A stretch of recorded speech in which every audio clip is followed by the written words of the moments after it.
The days that follow feel like a season trapped in amber, as if summer itself has been persuaded to pause just long enough for Gatsby and Daisy to breathe inside it. The parties at his mansion no longer thrum with strangers. The endless parade of automobiles grows thinner until the drive is nearly silent. He no longer needs the crowds. The orchestras, the fountains of champagne, the masquerade of wealth, these were only the means. The end, at last, sits across from him in shaded rooms, her laughter spilling into corridors that once echoed with empty music. You visit them often, and what you witness is not so much a romance rekindled as a life rehearsed. Gatsby shows her his world with the zeal of a man unwrapping treasures he has kept sealed for years. He leads her through the mansion, each room a marvel meant to dazzle. Bedrooms draped in silks, halls lined with mirrors, a closet bursting with shirts in every shade of linen and silk. He throws them into the air one by one until they rain down in soft colors, and Daisy buries her face in them, laughing, weeping, overcome by the sheer abundance. It isn't the shirts themselves that move her, but the devotion they represent. The years of preparation, the desperate attempt to build a world worthy of her return. On the water, his grand motorboat slices through the bay while Daisy leans into the wind, her scarf streaming like a banner. At twilight, they stroll his gardens, the lanterns flickering above like captive stars. And you catch in Gatsby's face the glow of a man who believes time itself has obeyed his will. He speaks of the past with certainty, that they can return to it, not as memory but as fact, as though 5 lost years can be folded like a page and reopened from the same line. Daisy listens with eyes that glimmer. But behind the sparkle lies something you cannot quite name. Hesitation, perhaps, or the weight of choices made in silence. For Gatsby, the illusion is complete. He moves through these days as though he has stepped back into the golden years before the war, when Daisy's voice was still the song that guided him through nights of longing. He wants nothing less than everything, not just her presence now, but the erasure of all that has passed since. "Can't repeat the past?" he exclaims to you one evening, his face lit with fierce belief. "Why, of course you can," and in his eyes you see not madness but a terrible kind of faith, the kind that builds empires and shatters them just as easily. The afternoons stretch soft and golden. Daisy lingers in his mansion, her laughter echoing against marble walls that were built for her all along. She presses her hand against his arm in moments of unspoken tenderness, and for Gatsby every touch is a promise. In the gardens, the flowers seem to bow toward her as if recognizing their queen returned. For brief hours, the dream is real. For brief hours, the world bends toward his desire. Yet even in these radiant days, shadows stir. You notice how Daisy never quite speaks of Tom. You notice how her eyes sometimes drift away when Gatsby describes their future as if it were already written. In those moments, her smile falters, not from lack of affection, but from something heavier. Fear, perhaps, or the knowledge that the world she lives in does not shift as easily as Gatsby imagines. The life of East Egg, with its polished stone and unyielding traditions, waits silently in the distance, refusing to vanish no matter how bright the lanterns of West Egg burn. Still, Gatsby does not see the cracks. Or if he does, he refuses them. His mansion, his cars, his silk shirts, his orchestrated splendor, all of it is scaffolding for the same fragile structure. A dream of a girl standing in a white dress on a porch 5 summers ago saying she loved him. That moment is the blueprint of his life, and he believes utterly that he can build it again. For now, Daisy allows it. She steps into his dream as though testing the weight of its walls, letting herself be carried by the tide of his devotion. And Gatsby, radiant with joy, cannot imagine that anything could undo it. To him, the world has finally aligned, and the green light across the bay has ceased to be a distant star. It has come home to him, flickering not at the end of a dock, but in the brightness of Daisy's eyes. But dreams, no matter how golden, carry within them the seeds of their own fragility. Even as you watch them walking side by side through Gatsby's gardens, their voices mingling like the strains of a half-forgotten song, you sense how delicate it all is. One harsh word, one cruel truth could shatter the illusion. For now, though, the spell holds, and Gatsby lives as though he has defeated time itself, as though every hour is a victory against the years, the world beyond their embrace, Tom's suspicion, society's scorn, the restless hunger of fate, waits just outside the gate.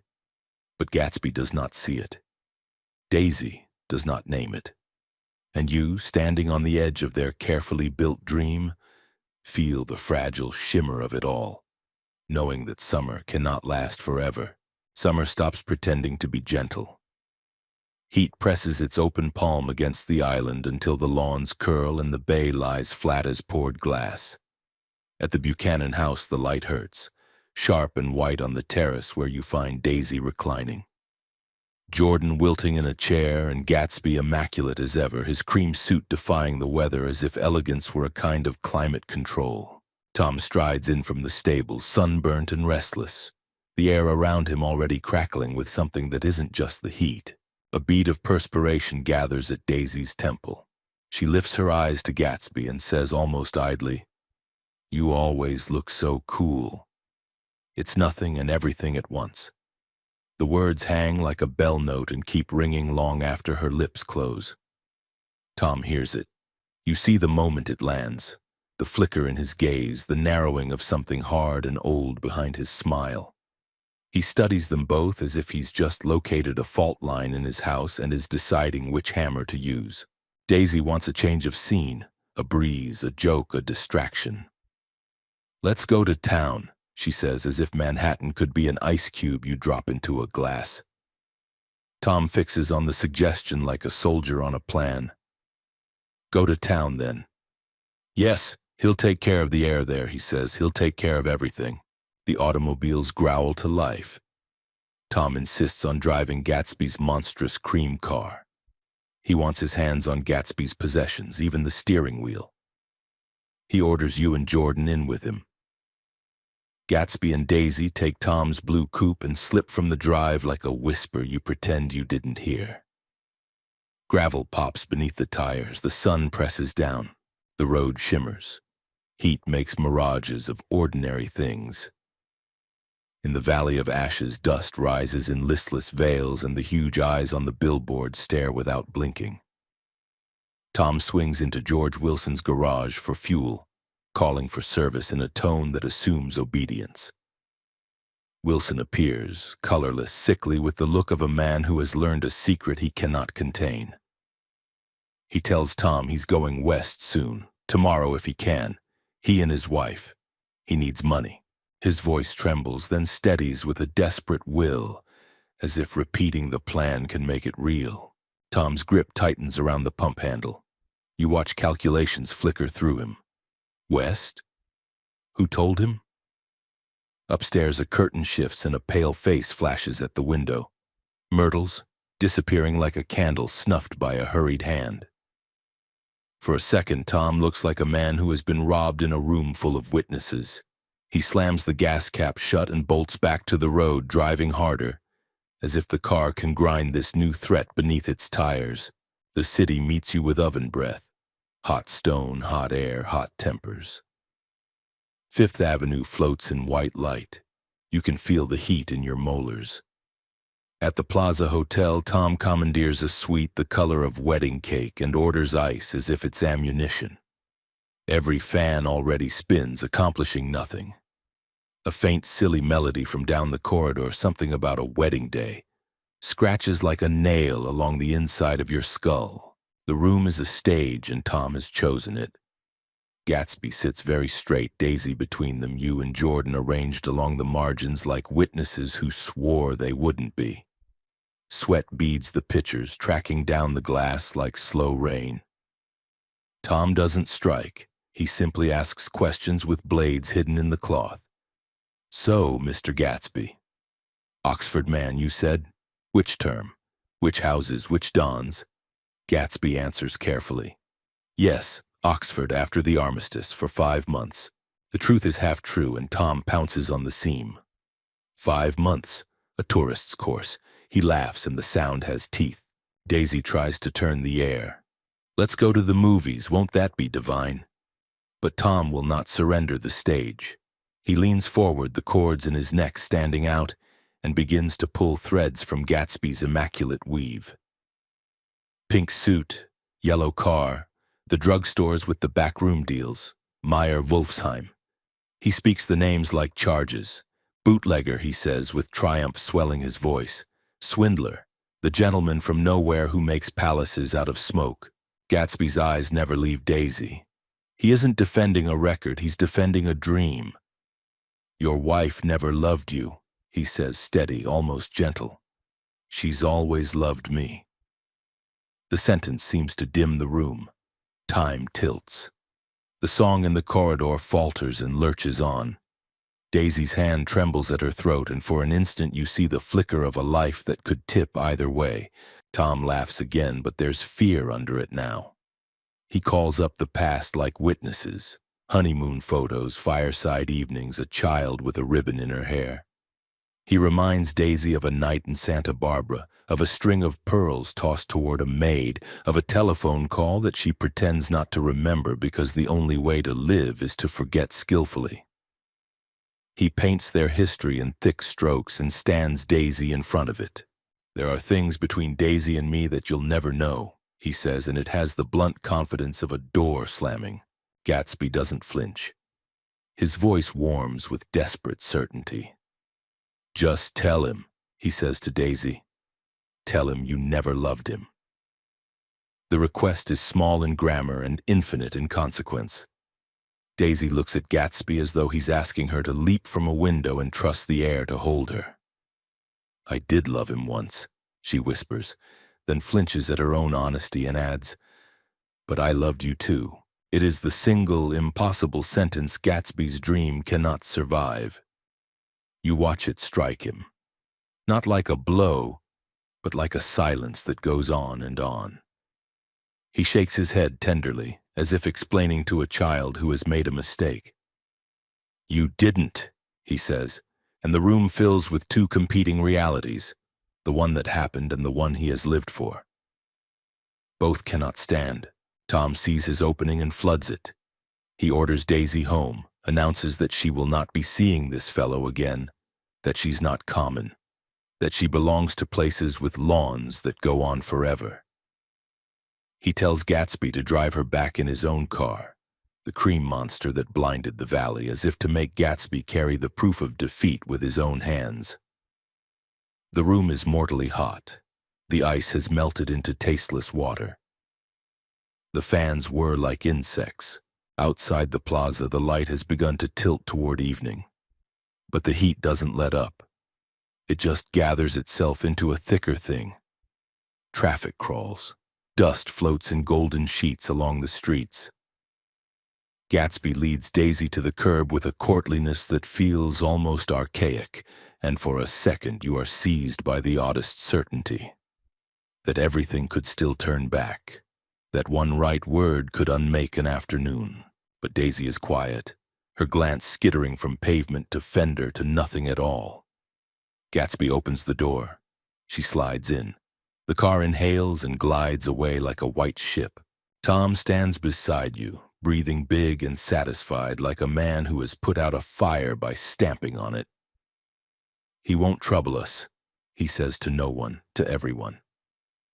He herds you and Jordan to the blue coupe with the lazy assurance of a man reasserting the rules that he believes rule him back. On the drive out of the city, you realize with a start that it's your birthday. 30. The thought lands with no celebration, just a new weight, the heat pressing another layer onto your skin. Long Island stretches ahead, its two eggs waiting across their private water, the bay catching the last fierce brightness of the day. Between the city and the glittering estates, the Valley of Ashes lies again. The road descending toward its gray quiet, the billboard eyes already waiting in their enormous stillness. Traffic thickens. The sun lowers into a copper shield. Every horn sounds frayed. Somewhere ahead, a crowd swells at the edge of the road, spilling from a garage to the cinder-scarred shoulder.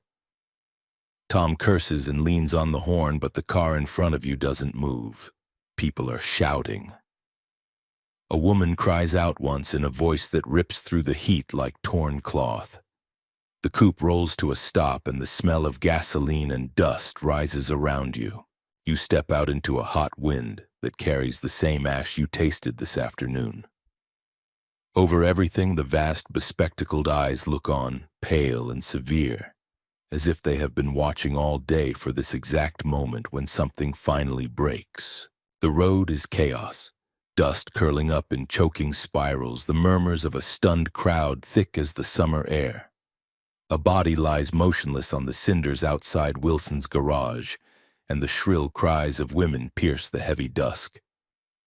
You push forward with Tom and Jordan, and there she is, Myrtle Wilson, her lifeblood staining the gray dust darker, her body broken beneath the fading glare of the sky.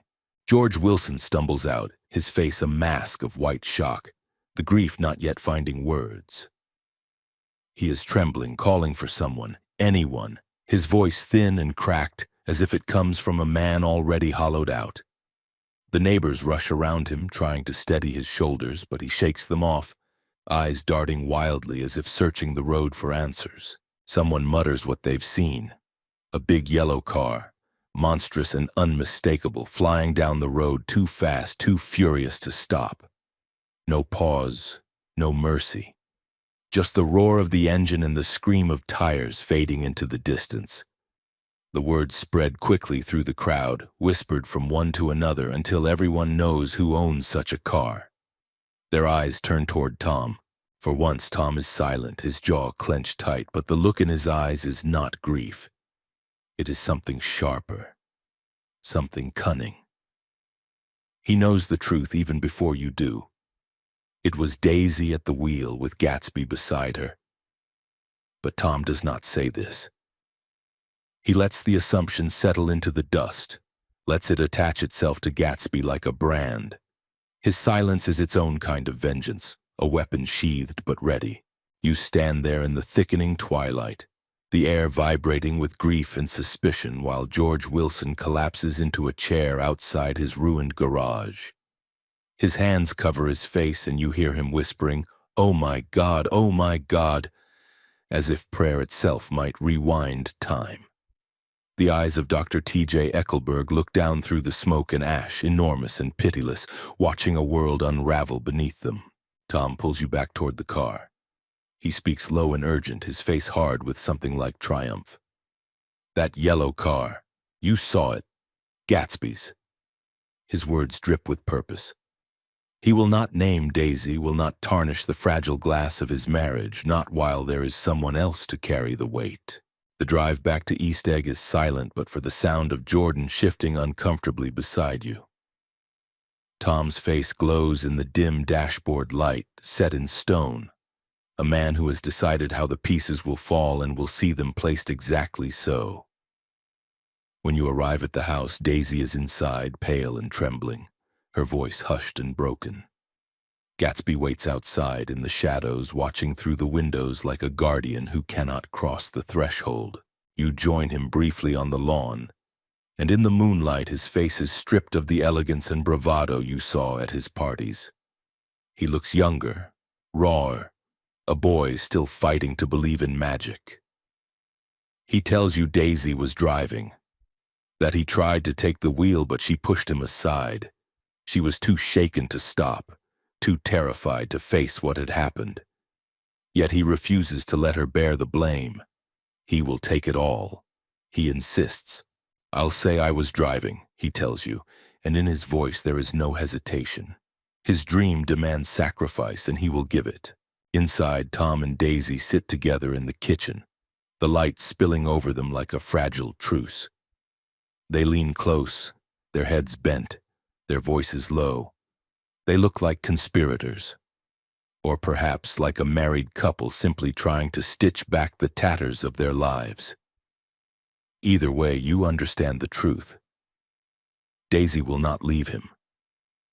Whatever she has felt, whatever she has whispered in Gatsby's arms, She belongs to the permanence of East Egg, to the fortress Tom represents, and Gatsby, waiting faithfully outside her window, does not see it. Or perhaps he does and simply cannot accept it. That night, as you leave Gatsby alone in the shadows of his mansion, you feel the weight of inevitability pressing down. The Valley of Ashes has claimed its sacrifice, and the green light across the bay no longer looks like a promise. It looks like a warning, flickering faintly in the dark. The dream is cracking, the illusions shattering, and all the devotion in the world cannot piece them back together. The Jazz Age, with all its shimmering lights and reckless laughter, has found its cost. And as the night deepens, you know that nothing will be the same again. The days after the accident fall into a strange hush, as though the world itself is holding its breath. Gatsby's mansion, once a lantern that drew the whole island like moths, stands quiet, its windows dim, its ballroom smelling faintly of wilted flowers and gone music. Servants pad through the room, speaking in low voices. The telephone, that instrument of sudden miracles, sits mute on polished wood. You come in the morning to find Gatsby walking the edge of his lawn like a sentry, eyes on the bay as if a boat might appear and solve everything with a single white flag. You tell him the simplest truth you have: he should go away. For a week, for a month. Anywhere the cream car cannot be followed by whispers. But he shakes his head gently, not in stubbornness, not even in pride, but in that unwavering faith of his. Daisy will call, he says. Daisy needs him. He says it as if the sentence has already happened, as if all words spoken with enough devotion become facts. You walk together by the hedge where the last of the roses lean and fade. He tells you haltingly of the long road to this point. The boy who renamed himself, the cadet who stared across a Louisville porch and felt his life hinge, the soldier who wove a future out of hunger and mud. He speaks the name of his dream without embarrassment. It's not Daisy alone. It's the world in which Daisy and he stand together exactly as they stood 5 years ago. The present corrected, time repaired. In his voice you hear a man arguing with the universe and expecting to win. The gardener appears with a coil of hose over his shoulder and asks if he should drain the pool. There will be leaves soon, he explains, the autumn coming early this year. Gatsby looks up at the sky, at the flawless blue that still believes in summer, and smiles. He hasn't used the pool once, he says, not once all season. He will go in today, just this once before the leaves arrive. The request is simple and so tender it hurts. One last hour of a season he refuses to admit is ending. Before you leave for the city, you stop in the great empty hall. He stands at the door like a host after the ball, courteous even in solitude. The words come out of you before you can restrain them, that the people he has courted and dazzled aren't worth the shine of his shoes, that there is something untouched in him that money never bought and no rumor ever stained. He looks genuinely surprised, then almost boyishly pleased, as if you have handed him a medal he never expected. He calls after you, asks you to keep in touch. You say you will, you mean it. Across the bay, in a small house filled with the smell of car grease and grief, George Wilson sits with his hands on his knees and stares at the floorboards until they blur. The night has not loosened its grip on him. He can see Myrtle's face in every window. Michaelis, the coffee stand owner from down the road, stays with him, pressing a cup into his hands, trying to moor him to the living. But Wilson's mind moves in a narrow, burning track. He keeps saying the word, God. And when Michaelis tries to soothe him, Wilson lifts his eyes to the enormous spectacles on the billboard and whispers that God sees everything. The painted irises stare back, colorless and without pity. Morning brings no mercy. A policeman comes and goes. Neighbors repeat the story until it frays. Wilson pieces together his own hard narrative. The yellow car, the woman, the rich man behind it all.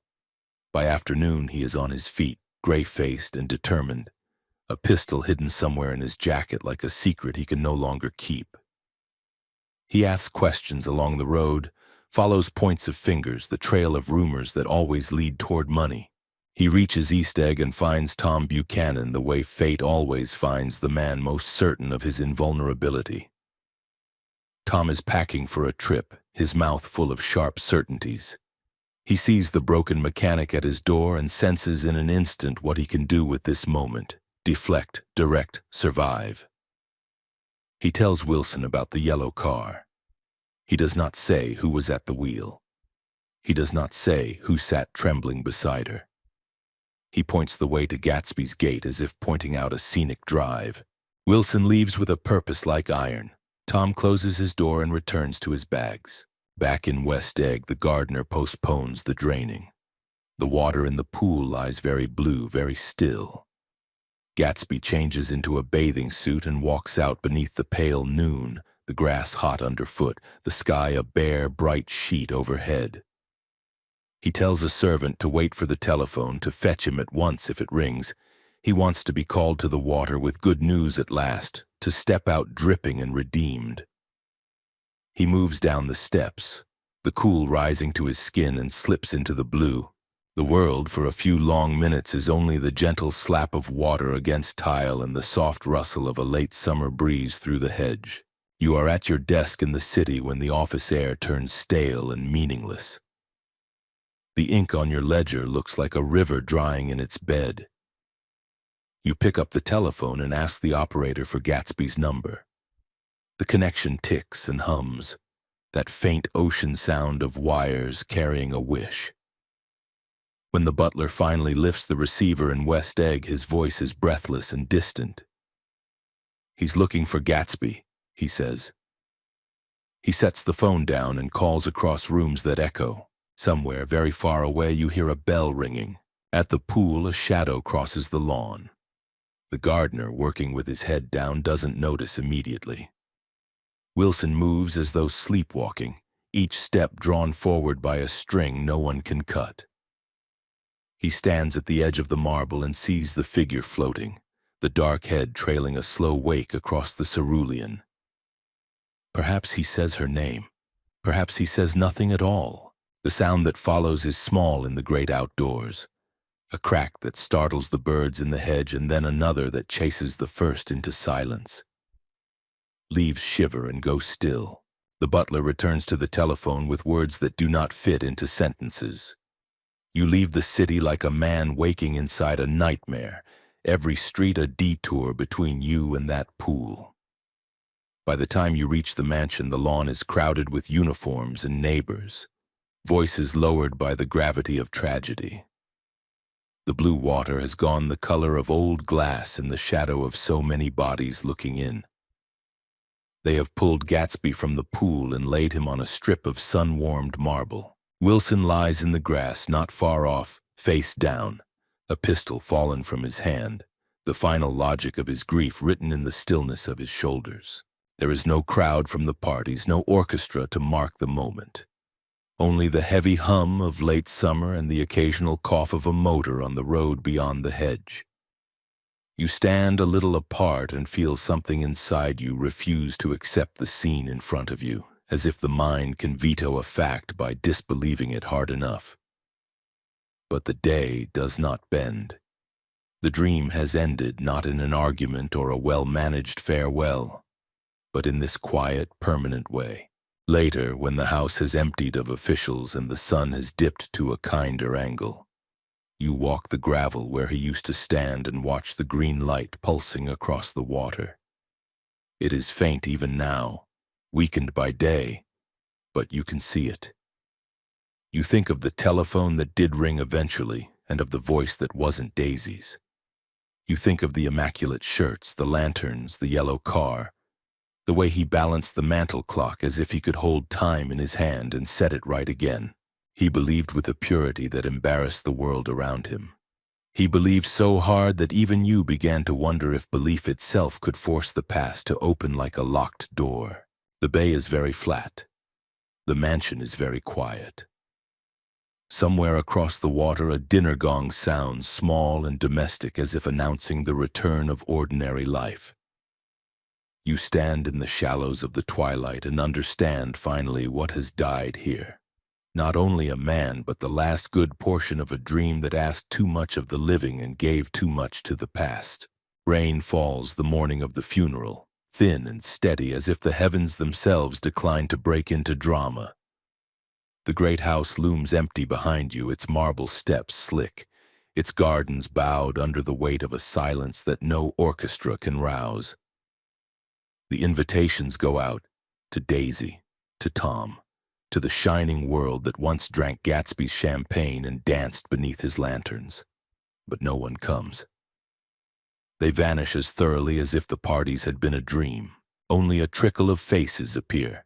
A minister, a few servants, yourself.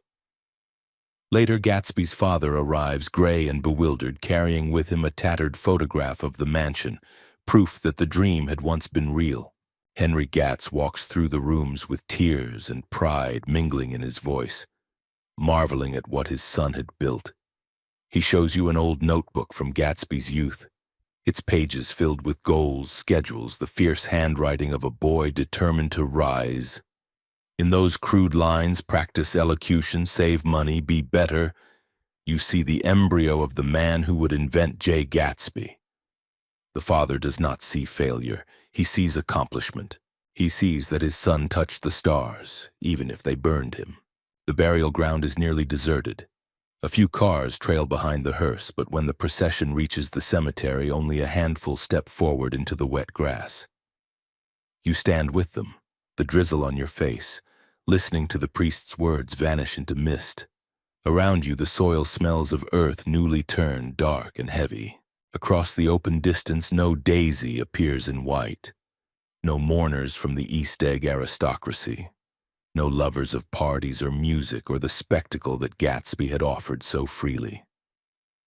The man who lit the sky for hundreds is sent into it with only a few solemn witnesses. Owl Eyes is there, the bespectacled figure you once saw in Gatsby's library, shaking his head at the smallness of it all.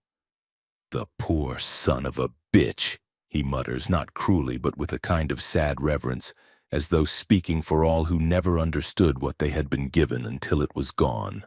The words hang in the rain, heavier than the priest's blessing. Afterward, the mourners drift away, the minister first, then the servants, until only you remain beside the grave with Henry Gatz clutching his photograph to his chest. The drizzle thins, and the air smells faintly of damp grass and clay. You stand there for a long while, longer than courtesy demands, because it feels wrong to leave him alone even in death.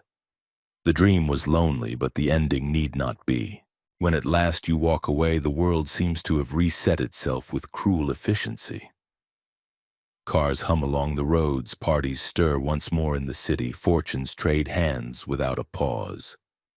The summer has ended. The lawns grow brown at the edges and the nights come earlier. You decide you cannot stay.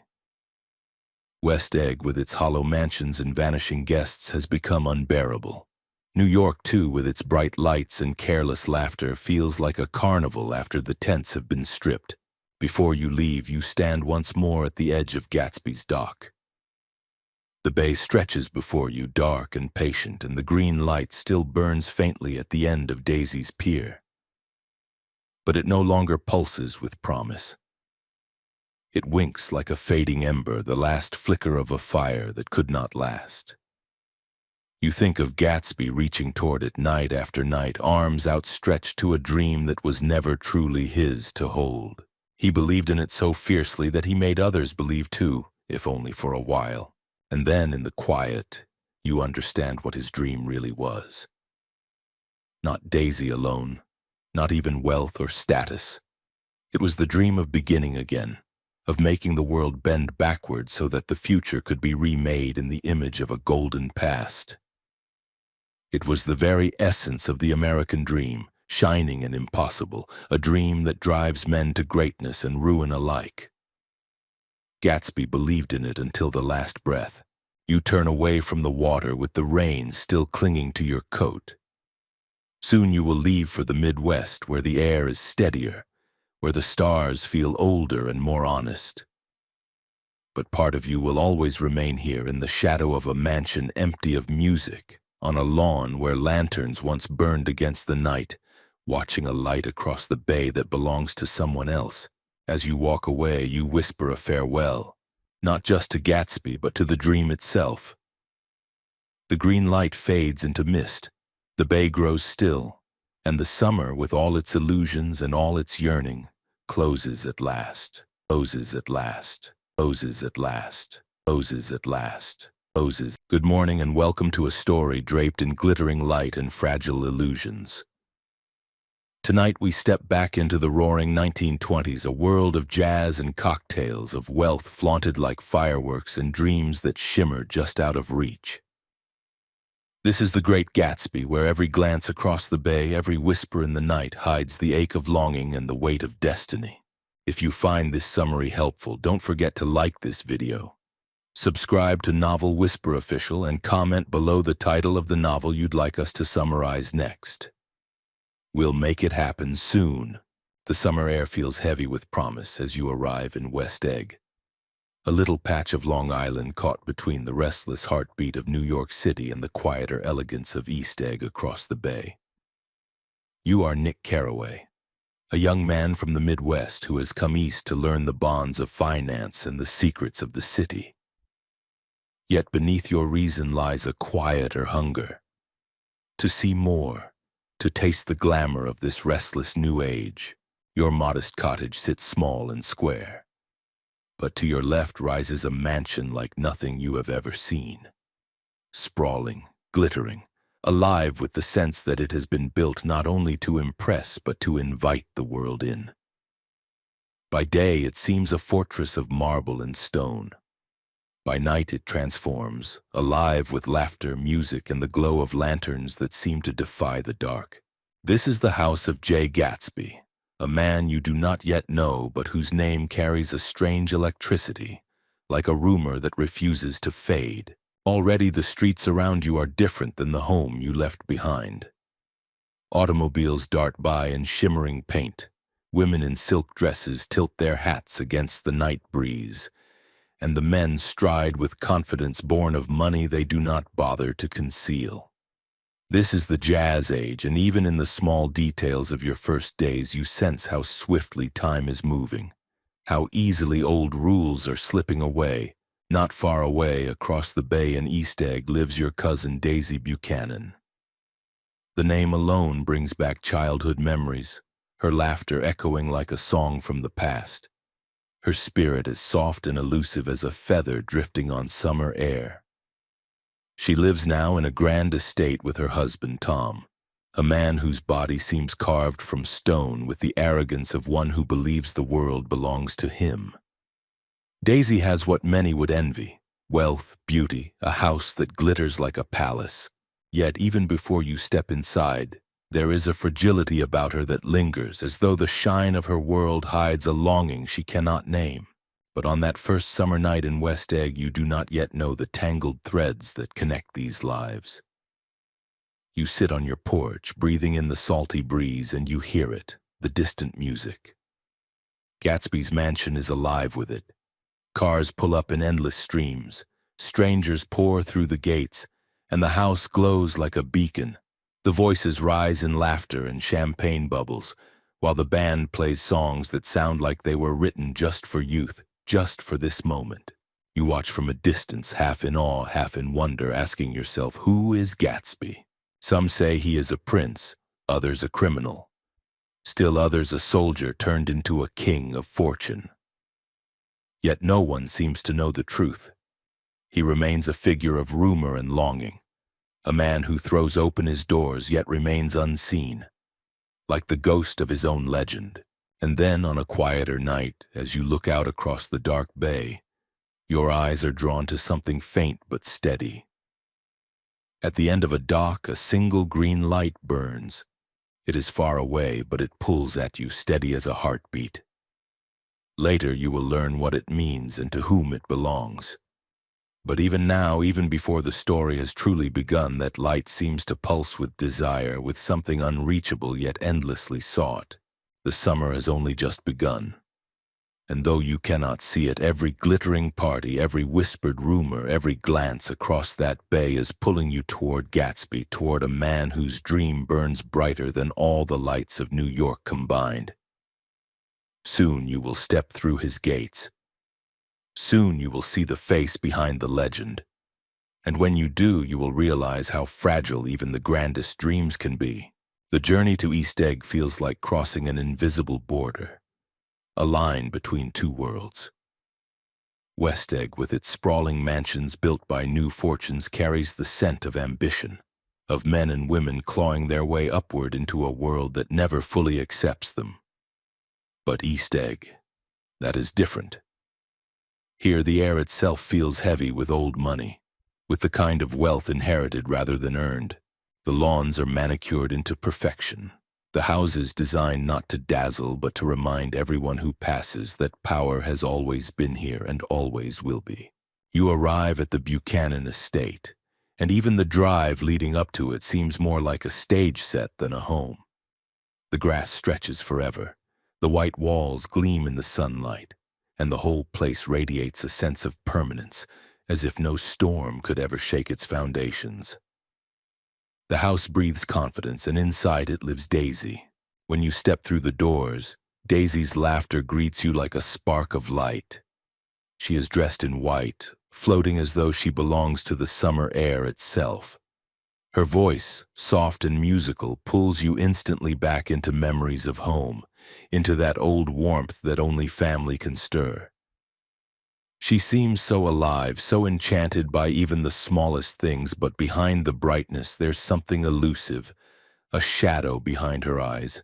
Beside her sits Tom Buchanan, her husband. He is enormous, the kind of man who fills every room he enters, whose confidence is built not on kindness but on force. His body, sculpted from years of polo and privilege, radiates raw physicality, and his eyes gleam with a certain carelessness, as though he can bend the world to his will. He welcomes you with a grin that feels more like a warning than a greeting. Over dinner, the conversation flows like wine, but underneath it there are fractures. Tom boasts of his interests, his horses, his wealth, while Daisy tries to fill the air with lightness, teasing, her laughter like a fragile shield against the heaviness he brings. There is another guest too, Jordan Baker, a golfer with sharp eyes and a voice tinged with cynicism. She watches everything, quietly amused, as if she knows the world is little more than a game with rules everyone pretends to follow. It's in the midst of this dinner that you first feel it, that invisible thread of tension winding its way around the table. A phone call interrupts, and though no one says it outright, the truth is clear. Tom is carrying on an affair.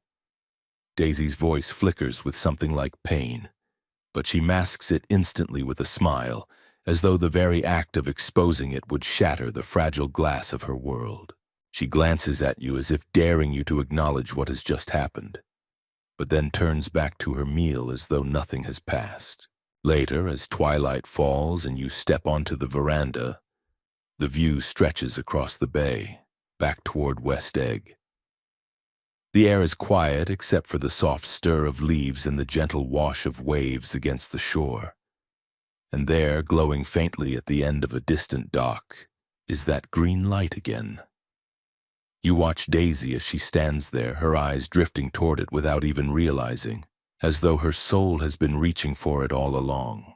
You don't know yet what that light means, or why Daisy's gaze lingers on it with such unconscious longing. You only know that it seems to pull her, like a magnet, like something more real than the world of pearls and polished floors she inhabits. The green light winks across the bay, so small and yet so piercing, and in that moment you sense that everything, the parties, the gossip, the rumors of Gatsby, will eventually circle back to it. The evening winds down, and as you leave the Buchanan house, the laughter and elegance seem to fade into a deeper silence. You carry with you not only the image of Daisy's luminous smile and Tom's domineering presence, but also the vision of that green light glowing in the distance. It feels like the heartbeat of the story, faint yet insistent, pulsing across the water. You return to West Egg with a strange mixture of awe and unease. There is beauty here, yes, but it is fragile, haunted by truths no one dares to speak. And though you cannot yet explain it, you know that the green light will not leave you. It will return night after night, like the echo of a dream that refuses to die. The road between the glittering eggs in New York is not lined with emerald lawns or marble mansions. Instead, it cuts through a wasteland, a gray stretch of land scarred by ash and dust, where smoke drifts endlessly from towering chimneys, and the air itself seems heavy with despair. This is the Valley of Ashes, a place where the brightness of the Jazz Age dissolves into soot, where men and women labor unseen to keep the engines of wealth alive. You can feel it cling to your skin as you pass through, as if the dream itself leaves behind a trail of ashes in its wake. Above it all, looming like a forgotten god, is a billboard. The faded eyes of Dr. T.J. Eckelberg painted huge on a pair of spectacles staring out across the wasteland. They are colorless, ancient, and watching as if silently judging all who pass. No one speaks of them, but you cannot shake the feeling that those eyes see more than anyone cares to admit. It is Tom who brings you here. His presence is overpowering even in this desolation, his confidence undimmed by the gloom. He wants you to meet someone, Myrtle Wilson, the woman who waits in the shadows of a garage that clings to the edge of the road. She is the wife of George Wilson, a mechanic with weary eyes and a spirit bent beneath the weight of poverty. George greets you with soft humility, his face pale with exhaustion, but Myrtle is different. She burns with a restless hunger, her laughter loud, her movements bold, as though she refuses to be defined by the dust and decay that surround her. Tom treats her with careless ownership, as though she is one more possession, no different from his polo ponies or his mansion. Myrtle clings to him eagerly, desperate to escape the suffocating garage and the quiet despair of her husband. And soon you are swept with them into New York City, the valley falling behind, the ash replaced by the pulsing rhythm of the metropolis. In an apartment high above the streets, the atmosphere shifts into something reckless and fevered. Myrtle plays at wealth, changing dresses, laughing too loud, speaking with exaggerated confidence, as though by Tom's side she becomes someone new. Friends and acquaintances drift in. The air fills with the sweet sting of alcohol, and the night swells with music and argument. You feel like an intruder, watching a world built on lies that everyone insists on believing, if only for a few fleeting hours. Tom grows louder, boasting of his power, while Myrtle basks in his attention. Yet beneath her performance there is something tragic, a desperation too raw to be hidden. She speaks of her life, her hunger for more, her refusal to remain trapped in that dusty garage, and for a moment you almost pity her. But the more she plays at grandeur, the more fragile her act becomes, like a mask cracking under pressure. The evening spirals further into chaos. Myrtle dares to speak Daisy's name, defying the one unspoken rule of her relationship with Tom. His response is brutal and swift, an open hand striking her across the face, silencing her with blood and shock. The room freezes, the illusion shattered in a single moment of violence. No one dares to speak of it, not even Myrtle, who turns away, holding herself together with trembling pride. The laughter resumes soon after, but it rings hollow, echoing against the cracked surface of what has just occurred. When at last you step out into the night air, the city glows with electric light. But you cannot forget the valley, the garage, the weary figure of George Wilson, nor the eyes of his wife burning with reckless desire. The Jazz Age seems dazzling on its surface, but beneath it lies a world of dust, of hunger, of broken dreams that no amount of champagne can wash away. As you return to West Egg, your mind lingers on those enormous painted eyes staring over the Valley of Ashes. They seem to watch Tom's cruelty, Myrtle's desperation, the hollow laughter of the apartment. They seem to watch you too. And though no voice spoke, you cannot shake the feeling that in this land of ruin, judgment waits silently, patient and eternal. The nights in West Egg begin to throb with music. From your small cottage, you watch as Gatsby's mansion blooms into life with lanterns strung like constellations, as if the house itself has become its own universe. Cars arrive in endless streams, sleek and shimmering, their tires crunching against gravel drives as strangers pour out in evening gowns and tuxedos, their laughter rising like champagne bubbles into the summer air. The parties become legend. No invitation required, no knowledge of the host demanded. All one needs is desire, and Gatsby's gates will open.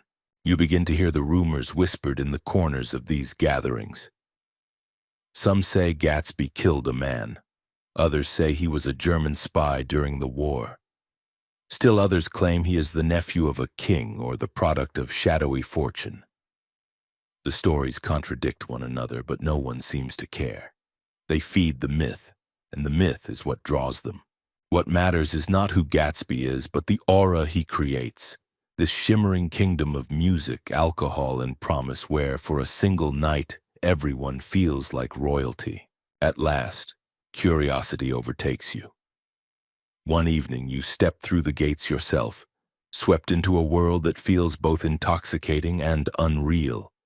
The gardens blaze with light, the orchestra surges with wild jazz, and women laugh as their dresses glitter like flowing water under the lamps. Tables sag beneath the weight of endless drinks, and strangers lean toward one another with the eagerness of a world that has forgotten restraint.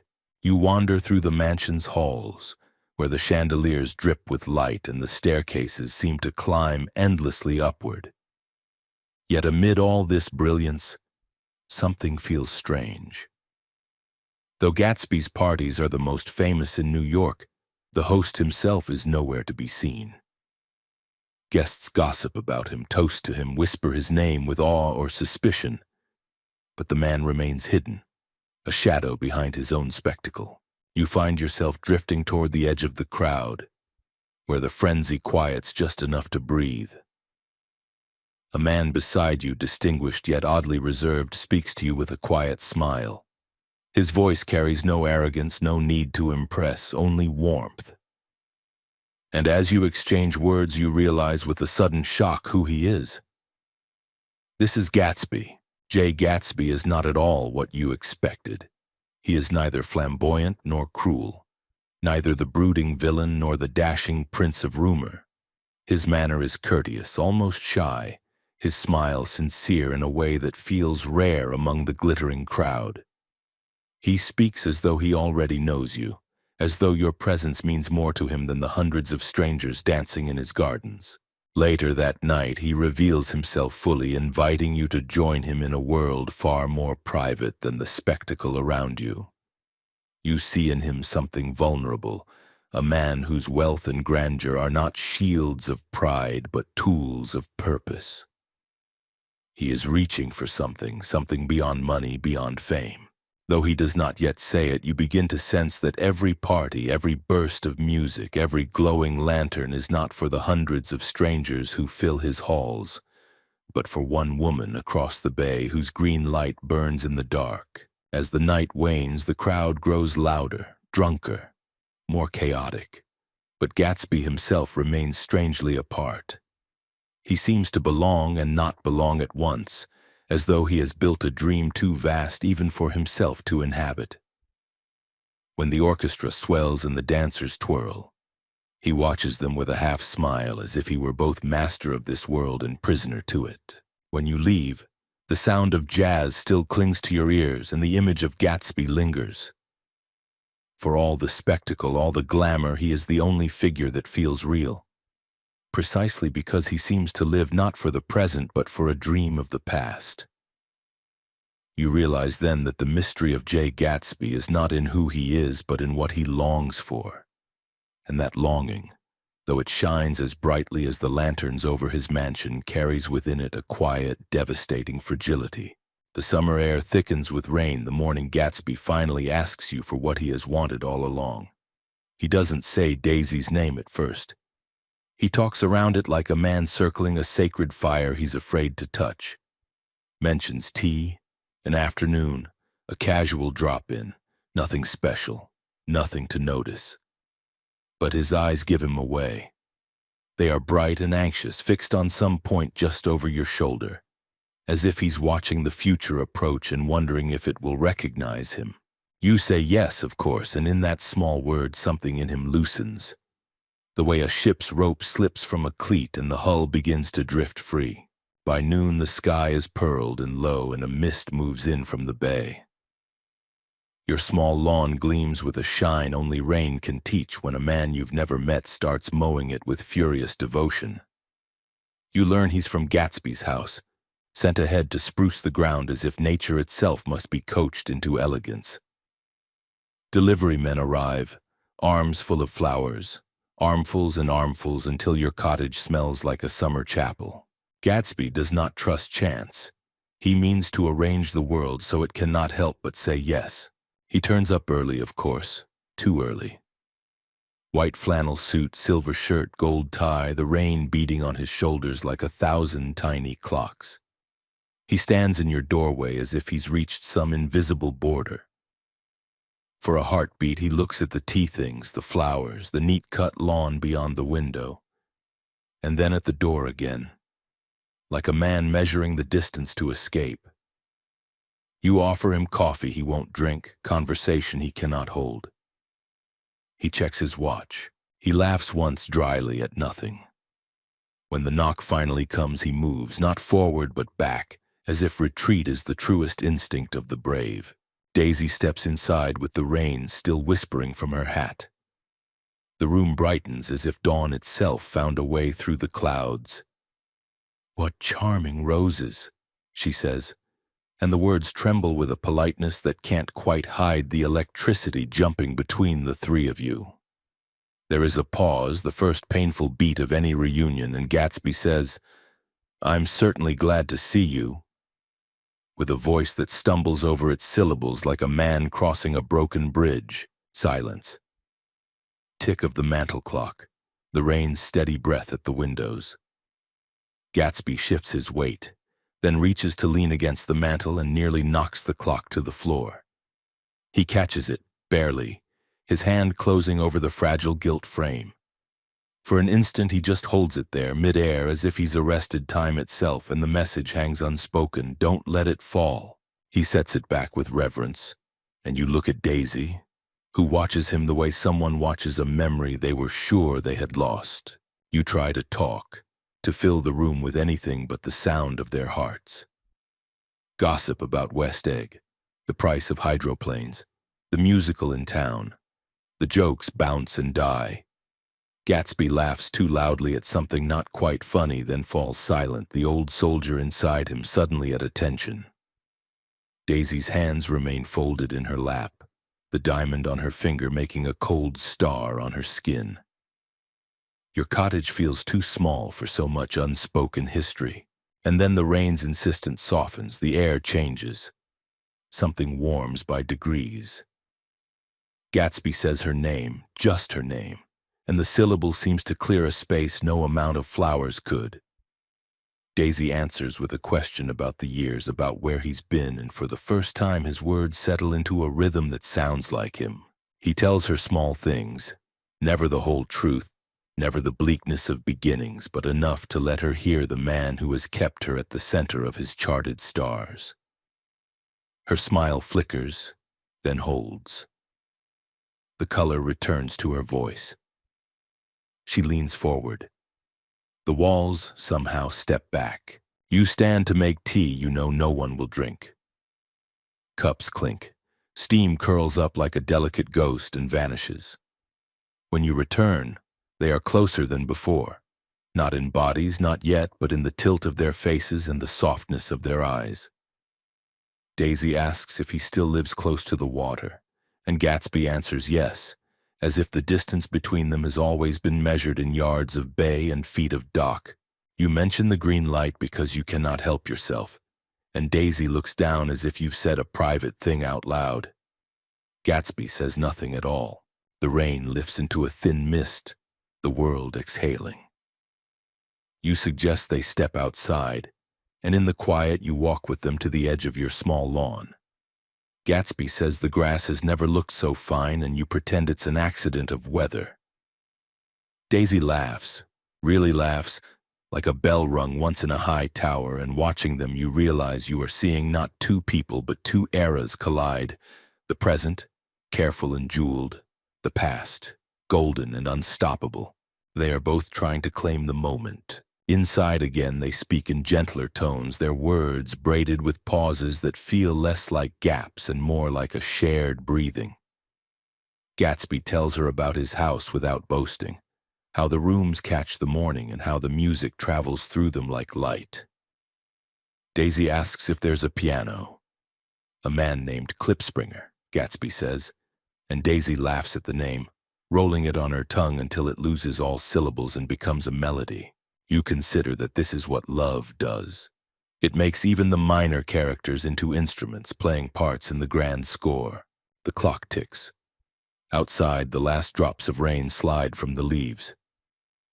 Gatsby looks at the clock again, not from nerves now, but as if listening for permission from the hours. He turns to you with a quiet request. Would you mind if they drove for a little while? Just to see the bay, just to breathe a different room. And though you know where their road leads, you nod because some afternoons deserve to be given over to possibility. Before they go, Gatsby hesitates in your doorway. The same place he faltered when he arrived. He looks back at you as if he owes you a debt he cannot name. Gratitude shimmering in the careful set of his shoulders. Daisy takes his arm, not tightly, but with a familiarity that seems to remember itself in her fingers. They step into the softened day, the air rinsed clean, the gravel bright. You watch them cross the small distance to his car. An absurd, magnificent cream-colored thing that looks today less like a boast and more like a promise. The engine turns over with an eager purr, and in a moment they are gliding down the road toward a shoreline haunted by a light that has been waiting, night after night. In the retreating hum you hear something like a vow. That time can be persuaded to give back what it has taken if only one believes hard enough, builds high enough, shines bright enough across the water. When the quiet settles, you return to the parlor. The scent of flowers lingers, sweet and new but edged with something older, the way rain carries the memory of distant storms. You lift the mantel clock and set it more firmly in its place. It is still ticking, not defunct after all. Or perhaps it is only pretending to keep time, the way everyone is pretending today. Daisy to be carefree, Gatsby to be invincible, and you to be merely a host when in truth you have become a witness, a custodian of longing. Through the window the bay lies still as a held breath. Across its surface the first lights of evening begin to appear, small as pins, steady as stars. You know where one of them is fixed, forever green, forever beckoning. For the first time, you wonder if a light can be both a guide and a mirage, leading a traveler exactly where he wishes to go and precisely where he cannot return. He cannot return. He cannot return. He cannot return.